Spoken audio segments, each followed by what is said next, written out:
Le Putner, par les astrolabes, bien représenté par Brigitte. En bois aussi. Alix. Il pourrait être en bambou aussi. Bon, on a vu que les techniques sont de plus en plus, se sont de plus en plus sophistiquées au cours des temps. Alors ce soir, je vais vous parler d'une autre technique qu'on a pratiquée depuis tous les temps. On va connaître cette petite métier.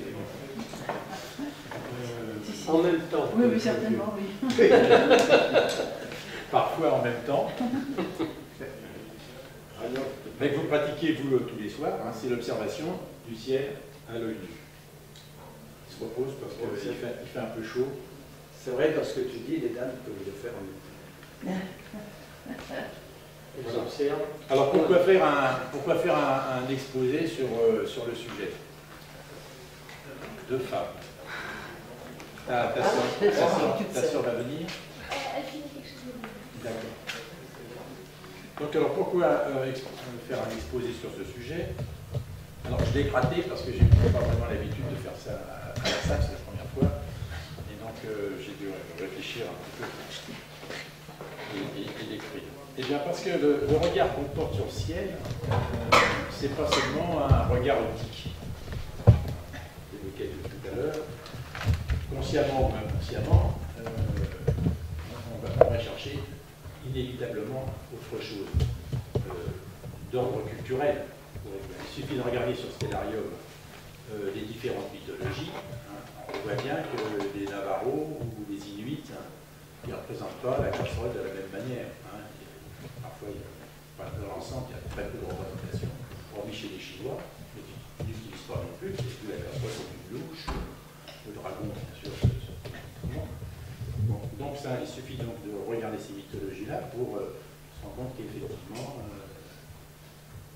notre civilisation occidentale, je ne parle pas des Chinois, c'est quelque chose de plus élaboré, enfin, notre représentation du ciel. Et donc, inévitablement, quand on le regarde, on associe des figures, et ces figures sont des imaginaires, dans le sens producteur d'images. Donc c'est un peu ça que j'essaye de faire passer comme message. Alors, par exemple, j'ai commencé par le dragon. Je m'en sers souvent, je parle de rencontres chorales, parce que là où j'ai le plus d'expérience, c'est dans des rencontres de chorales auxquelles je participe régulièrement, depuis plusieurs années. Puis j'ai commencé une fois parce que je trouvais que c'était sympathique en sortant des répétitions en donnant un concert. On se réunit une semaine, 10 jours, on apprend le répertoire et à la fin de la semaine on donne un concert. Et donc on travaille le matin, le soir, et à la sortie, il est 22h30, on sort souvent dans des endroits, ça se passe en France, voire à l'étranger, dans des ciels magnifiques, et donc j'ai tenté de proposer quelque chose. Puis ça s'est structuré, c'est-à-dire je profite d'un après-midi où on a des heures de tranquille où il fait beau, il pleut, généralement il y a plus de succès que quand il fait beau, pour leur faire une petite présentation, et puis le soir on sort, et puis de plus en plus maintenant, je suis réservé pratiquement. Je ne veux pas que les gens viennent aux rencontres pour ça, mais ça fait partie de la vente. C'est pour ça que je parlais de ces rencontres chorales. Bon, et puis ce faisant, ça m'a donné un petit peu de matière, et puis Michel Serron, qui était mon prof d'astronomie à l'université Intera, il m'a dit un jour, tu sais, là-dessus, tu en connais plus que moi, le détail de percer, j'ai pas envie de percer ce mystère-là. Bon, donc j'ai peaufiné un peu l'outil, ce qui fait que maintenant, c'est inscrit au programme, c'est un tirage. Et puis, ce faisant, alors, dans ce programme, c'est l'université du Val-de-Marne. On a quelqu'un qui est assez connu, qui intervient aussi dans ce cours, qui est Jacques Frick, qui est président de la commission de cosmologie. Et comme il a créé un club à Mâcon, il y a 2 ans de ça, il m'a dit ce serait bien qu'il vienne aussi nous parler de ça, puis rejoindre le club, puis nous parler de ça. Alors, mais ceci dit, je ne me suis jamais fait ça devant un public initié, averti comme vous. C'est sympa de dire, sur le simple titre d'observer le ciel à l'œil nu. Donc ce que je vais vous montrer là, c'est quelque chose que j'ai un petit peu adapté, mais très peu adapté.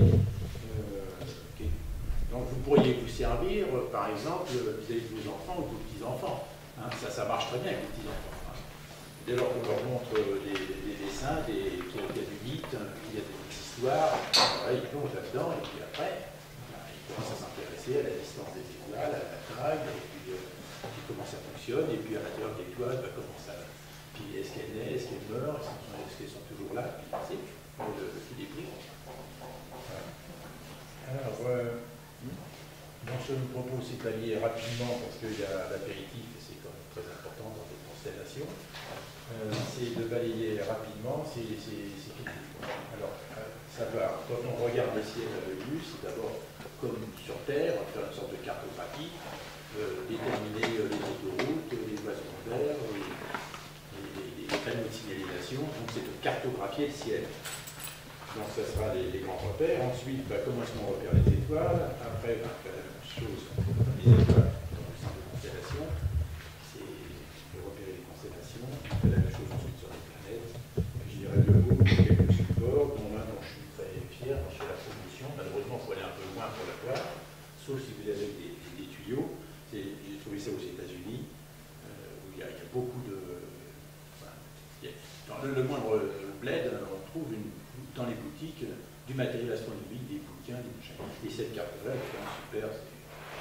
La nuit, c'est quand même plus lisible que nos petites cartes que nous avons tous. Voilà. Et puis enfin, Stellarium, on va dire un mot. S'il y a quelques personnes qui veulent même si c'est une seule personne que j'en parle un peu, je ferai ça séparément pour pas vous ennuyer avec ça. Aujourd'hui, ça s'impose comme